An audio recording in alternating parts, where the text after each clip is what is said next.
Hello everyone, it's Jesse here. 12/13/2015, 10:50 p.m. Um, I've had a decent, I would say a decent weekend. No real highs or lows personally. This vlog may be a long one though. I admit I've already tried to vlog twice and it went way too long, so I might have to cut it way down.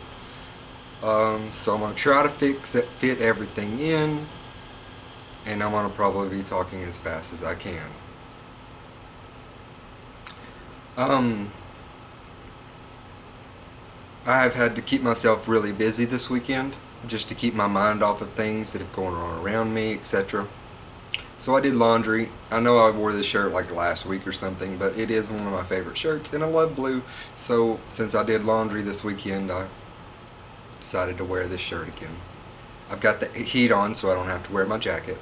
So you ain't got to worry about that. I'm not cold. Neither are my little babies, fur babies. But yeah, I've had some problems with mom this weekend.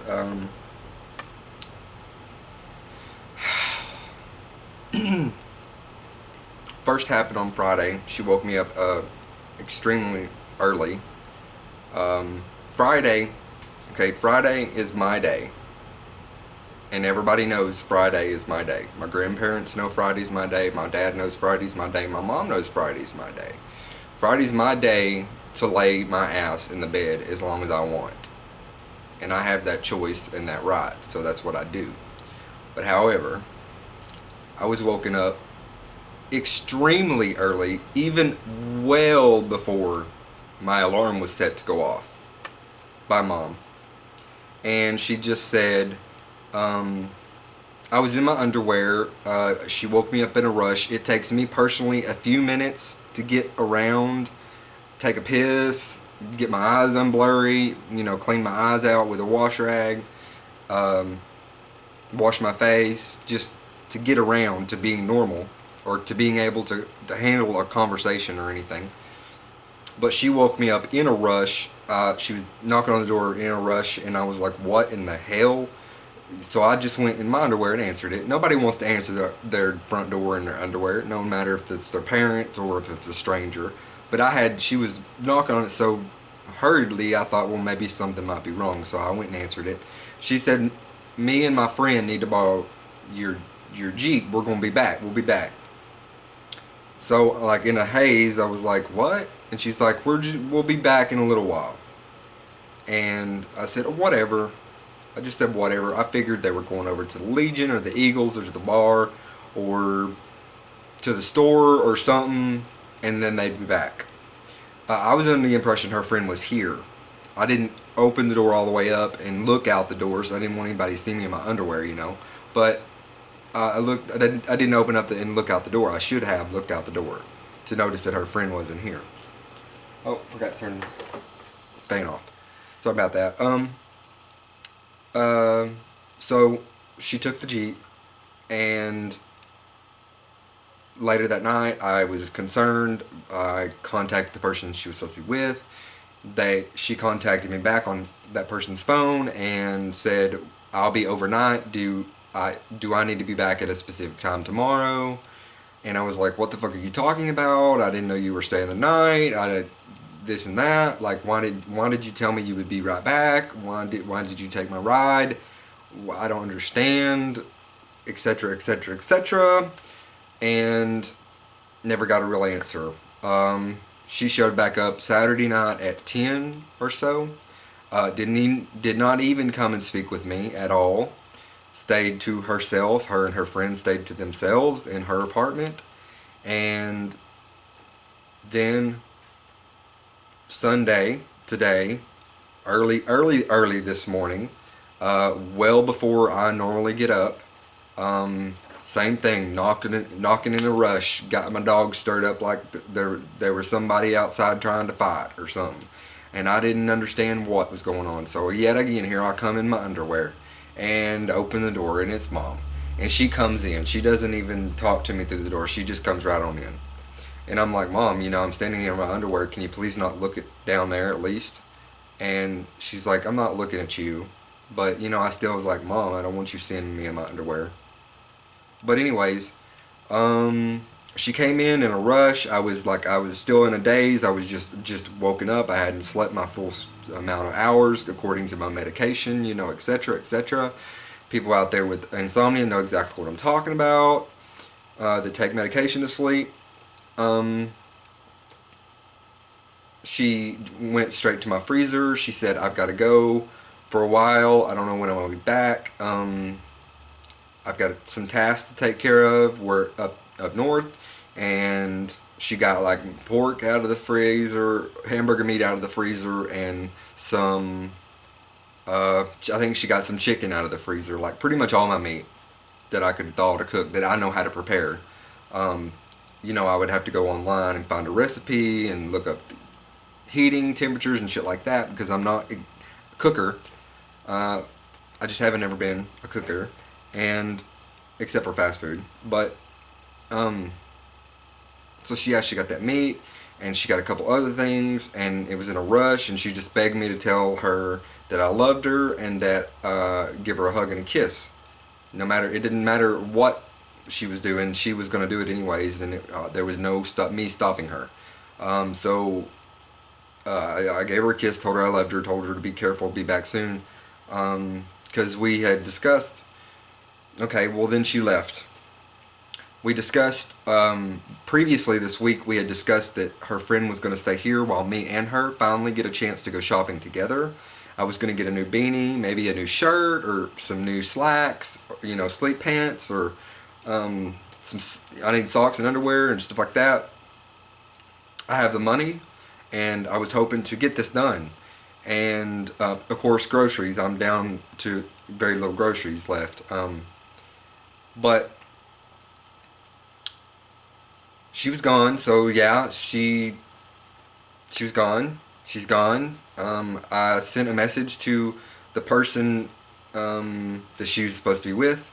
She got back with me. My question was, I'm not going to look at it exactly, the words, but my question was, how long are you going to be gone? She said, I'm going to be gone for up to 14 days. And I was just like, what? Hang on, hold up, swoop, hang on. 14 days? Like, I can handle 3, because I got to go get groceries. Most of you guys know my door's broke. It has yet to be fixed. So I can't leave the property. She knows this as well. When she told me 14 days, I said, "Hang on, hold up, hang on. Do you not remember? Do you not remember our conversation this past week, Mother? We need groceries. I need things I need to buy. I have the money to buy them. We need to go. You're just throwing this all off. Wait a minute, hang on. I'm your son. I'm not asking much. I'm not sucking from your tit. I'm not doing any of that. I'm not asking you for money. I'm asking you to watch my property or go shopping for me and buy what's on my list. That's the only 2 things I ask of my mother, period, is to go shopping or watch the place while I go shopping." And she seemed to not care. It did not bother her that she was gone for 14. She's going to be gone for 14 days, she said. She said she's got a task somewhere that she has to take care of. I don't know what she could be talking about. I don't understand it. This leaves me in a bad situation. Her retort was, have your dad go shopping for you, or have your dad watch the property for you. Well, here's the thing about my dad. For one, he quit school in the 7th grade. He cannot hardly read or write. That's something I've never really told anyone, but he can't hardly read and write. He's in his 50s now, and he still can't. I took him shopping one day, and he went to the pet section and got cat flea spray when he needed to get dog flea spray. That's how much he can't read. She knows that he cannot go do the shopping for me. For one, he can read what's on my list, but he cannot find everything what I need in Walmart, because he does not shop there. They go, him and my grandparents go shopping in Hot Springs or Texarkana, not to the local Walmart. And she also knows that my dad will not, she said, have him watch the property for you. Well, she knows my dad will not watch this property for me. There's nothing for him to come here to do. What could he do? He could come here and sit in this chair like this and just sit there. And just sit there. Because I don't have satellite, I don't have cable, I don't have TV.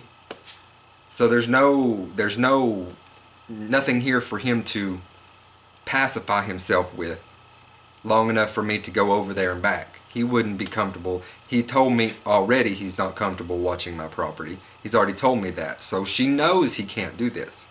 So it puts me, it's a conundrum. It puts me into a spot of, does she care about herself? Does she care about me? Or is she doing this? Why is she doing this? For one, it's for a man. She recently told my stepdad, her husband, that she is in love with a man that she's been in love with since she was in school. That's where she currently is right now.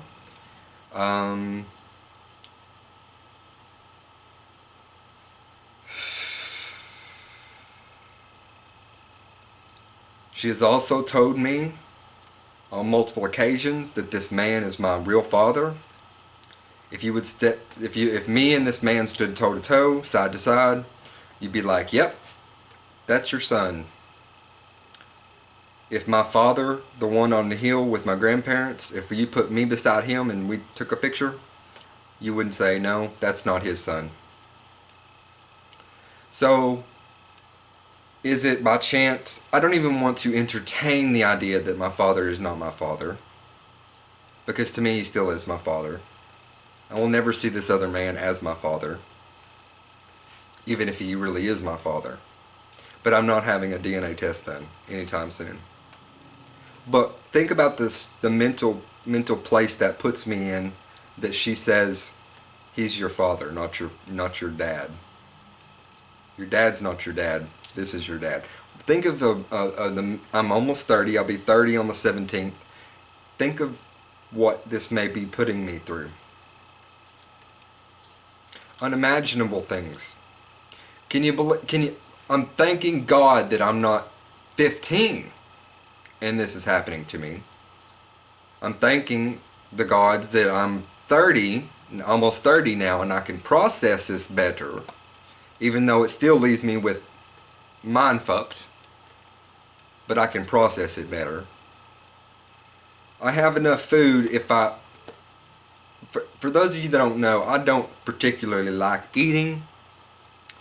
When I went on a diet, something totally switched in my brain, and I don't really like food unless it's really, really, really good food that's been prepared well, like fancy restaurant type food. That's the kind of food I like. Really like. Home cooked food is not, I'm not really into that. I'm not into food period, really. Like, buy your own food from Walmart, whatever. I'm like frozen food, you know, I eat to stay alive. That's the only reason I eat. I don't eat for fun anymore. I don't eat because it's delicious anymore.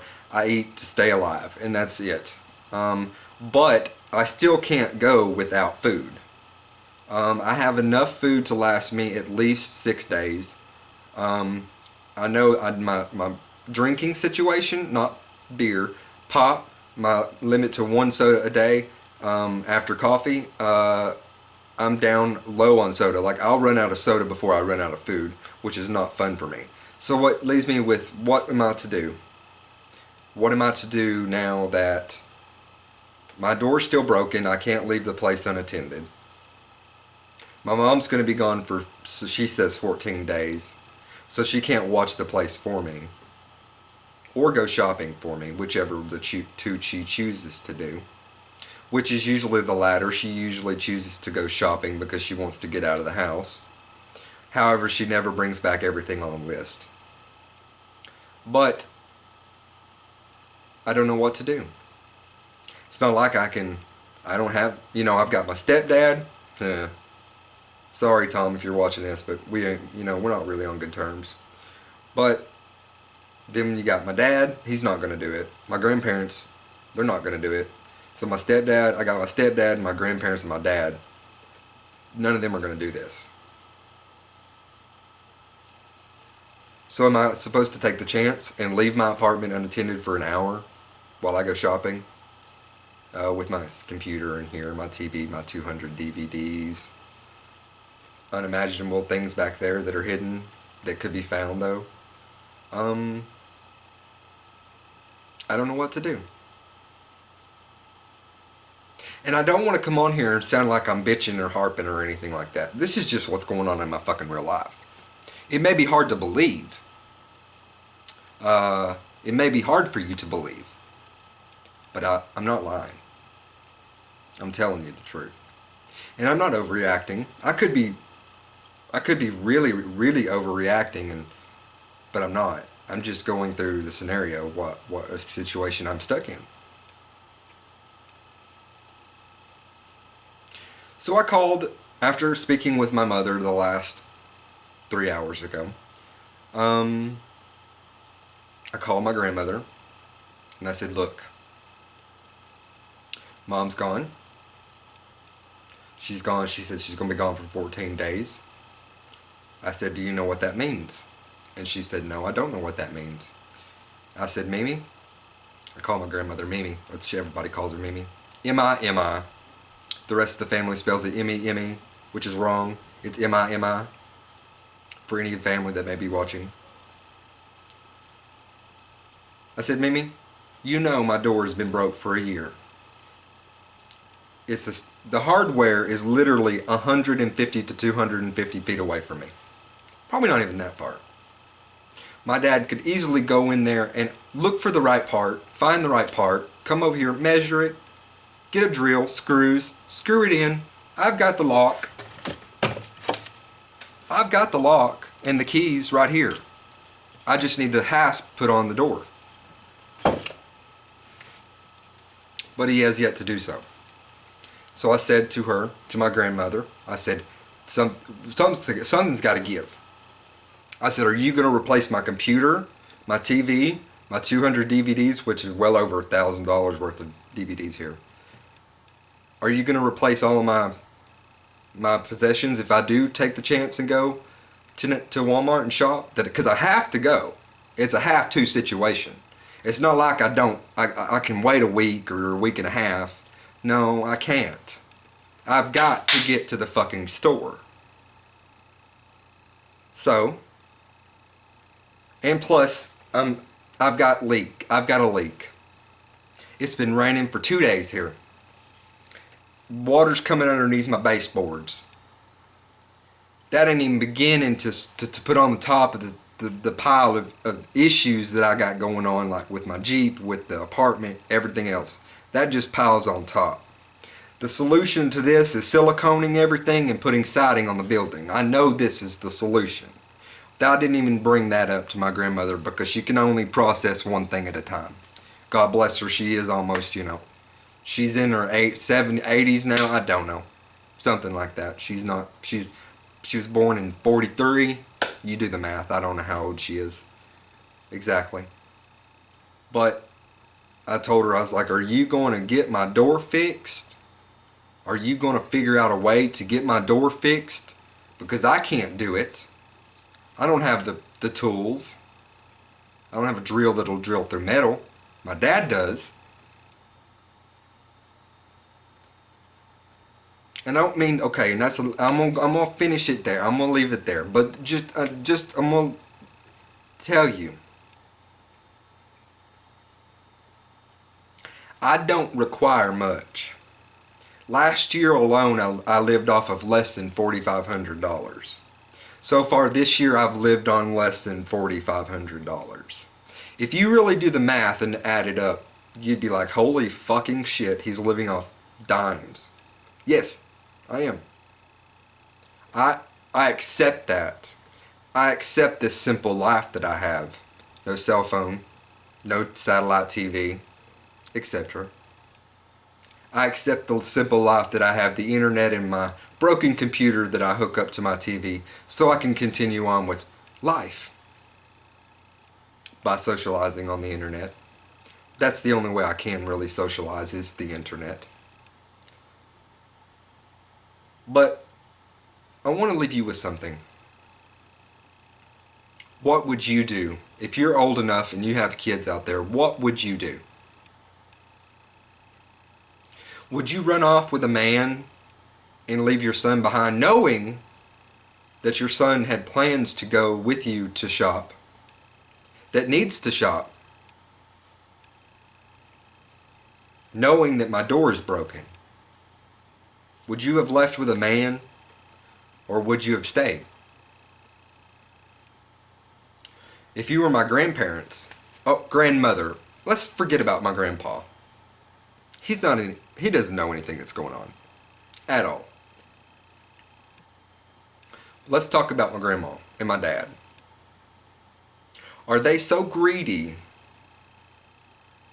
with their love, with their money, with everything,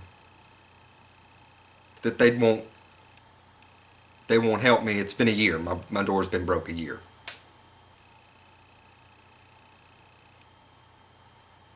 What would you do?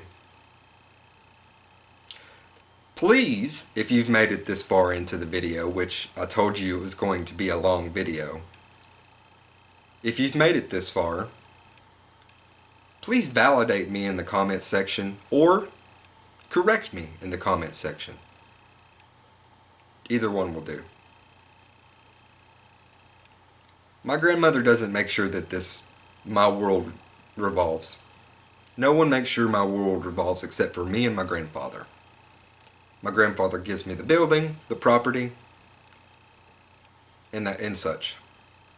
I make sure that the internet is paid, however I may figure out a way to pay it. Say, selling things. I've sold a lot of possessions to keep the internet going. It is $100 and change a month. My internet and phone, home phone.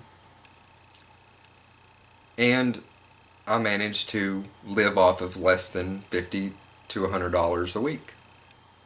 I don't think you could manage to live off of $50 or $100 a week. Maybe you could. It's very difficult. Very, very difficult. Especially when you know you have to eat. You have a dog or dogs like I do, and they have to eat too.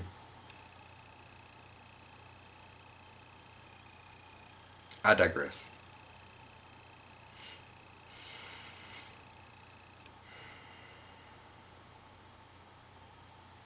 I don't even know how to end this video.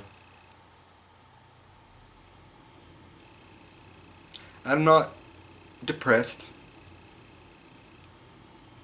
per se. Maybe slightly. Because when I get to thinking about my family treating me this way, really gets to me a little bit, because I'm like, really, you're still going to treat me this way after all these fucking years? 30 years? 30 years and you're still stomping on me? I don't have any anxiety right now. I did take my medication, so it's helped. But what do I say? What do I do where do I go from here? If my mom is gone for 14 days, God forbid, how in the hell am I going to go shopping? How the hell am I going to make sure this property is secure? How am I going to feed myself come 5-6 days down the line? Doesn't seem to be a concern on anybody else's mind. It's definitely a concern on my mind, but others don't seem to think that it's a big ordeal. You know, other good countries out there, they help with people that are unemployed. They give them like a weekly or monthly allowance.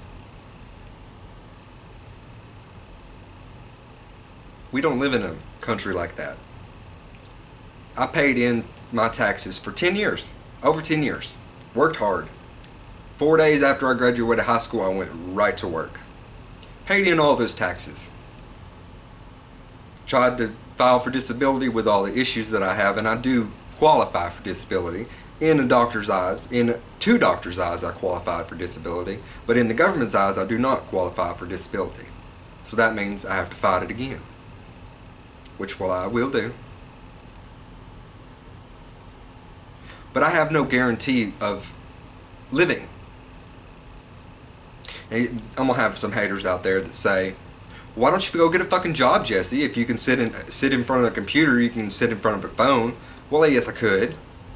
But you don't realize I live in a very, very small town where all the jobs are taken. There are no jobs left. I cannot go over to the factories in Nashville and work. It's just impossible. With my social anxiety, it's not possible for me to stand amongst thousands of people and cut up chickens, or stand amongst hundreds of people and cut plastic at the plastic factory. It's not possible. I wish it would be. You think I want to live off such little amount of money? No, of course not. Who would want to? No one that I know would want to. I digress. I don't know what else to say. What else should I say? Is there anything else to say? Let me know in the comments below. I'm trying to keep chill about this. Really am. Because I'm actually quite frustrated. You know, I never really do get too pissed. But when Jesse gets pissed, there's big issues. Because when I get pissed, I want to destroy. I know that's a really bad thing for somebody to do when they get pissed. But it takes me to the point. When I get to the point that I'm pissed, I want to destroy.